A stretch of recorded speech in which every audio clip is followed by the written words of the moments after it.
Salamu alaikum. Mwenzangu wewe ujambo bwana? How goes it? Here in Northwest, it doesn't get any warmer than this. I hope summer is not as brutal. Yeah, we are melting away, whining away, putting suntan lotion, black or white, it doesn't matter. Global warming is real. Don't get barbecued out there, my friend. It's not fun when you get roasted by the heat. Liquid, liquid, liquid. Put it down, get it down. Hy-vee yourself into some sense of stability. Yeah, be safe out there and enjoy what is to be enjoyed. Let's have a recap. In this episode of Tuko Riada is your friend, your representative in the world of athletics. We have some interesting things to talk about. It won't be anything but exciting. We were in New York, the Mastercard. If you have a Mastercard, you are sponsoring a race in New York. It was a 10K. And two-time Boston Marathon champion was in town, Obiri. She was there having survived second place or third place in Boston this year. She went to I think she went to Manchester for another 10K, and then she's rounding her season here with small 10Ks. And she had competition all the way around, even from the young one, Weini Kelati, the American, gave her a run for her money. The young and restless was in town.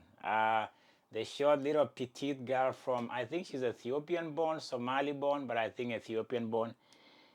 Weini Kelati, she won the Olympics in the 10K in the US. Was it 10K, 5K? Either way, she won in New York. One thing about the New York race this year that was very interesting to me is how the brands came out. The brands that sponsor these athletes came out to showcase their attires. Every time you see an athlete's name, you see who sponsors them. And it was just one of those events that you say, hey, Under Armour was there, Puma was there, Asics was there, Nike, you can name them. I'm not promoting them here. They haven't given me much. I don't see any sponsors here, do you? Except this dude who ran the bridge, Columbia. That's the Columbia Bridge, by the way. An artist did that for me. Ellen Obiri. She had hands full. And the 10K was quite competitive. I think at one point there were 8 top athletes vying for that top-notch podium. And Kelati at one point looked like she's taking the old-timer like Ellen Obiri to school. She took a lead, I think, at a 2-miler, 2 miles to go, a mile to go. She put a good 4:51. Is it 4:51? Oh, yeah, 4:51 in a mile, which is, it's kind of sending the message. But the group was still intact. Sharon Lokedi was there. Some Ethiopian by the name of Grepe Selassie Gotium. The American, there's another Amanda Vestry was there. So the field was as good as it gets in 10K road race. And I think it came down to what Obiri will sum up as experience. Sometimes that's what really gets people over the edge. Because if I talk to you about 400-meter runner, Quincy Hall, if you saw how he beat Nene, South Africa, sometimes it's mental. It's not just how physically ready you are, how ready you are for the race in terms of, being able to stretch it out. Sometimes that last mile, and this is where Ellen Obiri separated herself from the rest of the field to win the 10K. But the winning time, to be honest with you, was as close as it gets. 30:44 to 30:49 was very close. Kelati, I think, is an upcoming 10K runner. We'll keep an eye on that one. She's going to be here for a while. She seems to have that caliber of stuff that can bring us the next level. I hope she learns from Helen Obiri. In fact, she compliments Helen Obiri saying, well, you know what? She's a tough racer. And the finish was Helen Obiri like. You know, she's always known to finish and close up the race. And she did that in style. It was a good 10K. And I like what Rose said here about Helen Obiri. This is quite interesting. I'll read it to you. Oh, I mean, like that's the move. Like that was going to be the move that broke open the race, and that's either you hoped on the train or you are in it, or if you don't hope on it, you are going the wrong direction.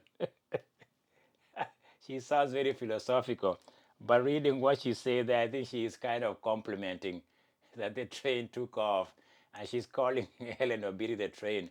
That when she just took off, you know, you are in a there was this competitive group of athletes, and then the train just took off. In the two, Helen Obiri took off, and she went the wrong direction. That's very complimentary. That's the best you can say. Ro, that's great. Helen Obiri wins the 10K in that event. And Kelati gave a compliment to the. She's a tough runner. She's like a marathoner. She's a marathoner. And then she continues. I was like, no matter what, I have to follow her. I know she's a great finish. She has a great finish. I just had to push myself today. That's a young athlete coming up, looking up to the great ones like Eleanor Beer, who's been around, you know, running track and all that good stuff and being a winner. So there you have it from New York. But beyond New York, I think I wanted just to talk about an athlete that's just made a comeback. Brazier is a 800-meter runner. He's been injured for a long time, since 2022. He had surgery, and he's an 800-meter runner. Donovan Brazier, 142 guy at one point. He ran 144 the other day in Nashville. The first race he's ever done since 2022. So Donovan Brazier is making a comeback. I think it's good news for American distance run. I mean middle distance runner. So I think Hoppel will have competition come the trials for World Championship. And I'm happy to see this guy come back. I don't know the extent of his injury, but he had to have surgery, and it took him a while. 3 years is a long time to be out. And for him just to open a season 144, that's scary. But he had potential, like I said. He's a 142 guy at the peak of his career before the injury plagued his career. Yeah, Donovan Brazier is back. And he's back with a 144.7 in Nashville, Tennessee. I know some people who live in Nashville, Tennessee.